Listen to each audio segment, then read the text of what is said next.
काळ्या विद्येनं आमची संधी हिरावली. जे भेटतात ते सांगतात मतदान तुम्हालाच केलं, मग पराभव कसा झाला? उद्धव ठाकरेंचा सवाल.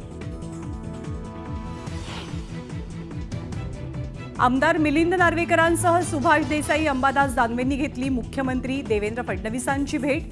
बाळासाहेब ठाकरेंच्या स्मारकाचे अध्यक्ष न बदलण्याची ठाकरेंच्या नेत्यांची मागणी. भेटीच्या टायमिंगमुळे मात्र चर्चांना उधाण. मुख्यमंत्र्यांनी शिवतीर्थावर जात घेतली राज ठाकरेंची भेट. अमित ठाकरेंना विधान परिषदेवरती घेण्यासंदर्भात चर्चा झाल्याची वरिष्ठ सूत्रांची माहिती. तर कोणतीही राजकीय चर्चा नाही, मुख्यमंत्र्यांचं उत्तर. सरकारमध्ये मी मंत्री असताना नवीन पक्ष का काढेन? नवीन पक्ष काढण्याच्या विधानावरनं पंकजा मुंडेंचं स्पष्टीकरण. तर लोकांना आपलंसं करायचंय म्हणून मी गडावर जात नसल्याचाही टोला.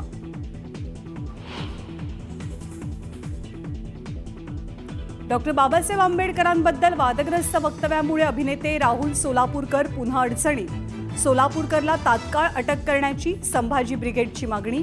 पर्वती पोलीस स्थानकात तक्रार दाखल.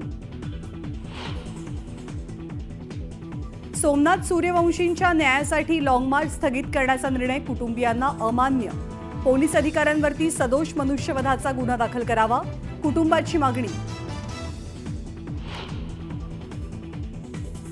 इंडियाज गॉट लेटेंटमध्ये केलेल्या आक्षेपार्ह वक्तव्यानंतर रणवीर अलाहाबादियावर टीकेची झोड. टीकेनंतर रणवीरची माफी. तर शोचं शूटिंग झालेल्या हॉटेलमध्ये मुंबई पोलिसांकडनं चौकशी. स्टँडअप कॉमेडियन प्रणित मोरे मारहाण प्रकरणी मुख्य आरोपी तन्वीर शेखला अटक.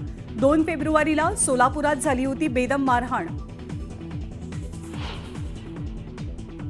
ममता कुलकर्णीनं महामंडलेश्वर पद सोडलं. कुंभमेळ्यात गेलेल्या ममताला महामंडलेश्वर पद दिल्यानं झाला होता मोठा वाद. राज्यातल्या सोयाबीन उत्पादकांना केंद्र सरकारचा मोठा दिलासा. सोयाबीन खरेदीला 24 दिवसांची मुदतवाढ. आणि राज्यात उद्यापासून 12वीची परीक्षा. तब्बल 15,05,000 विद्यार्थी बसणार परीक्षेला. कॉपी मुक्त परीक्षेसाठी भरारी पथकही सज्ज.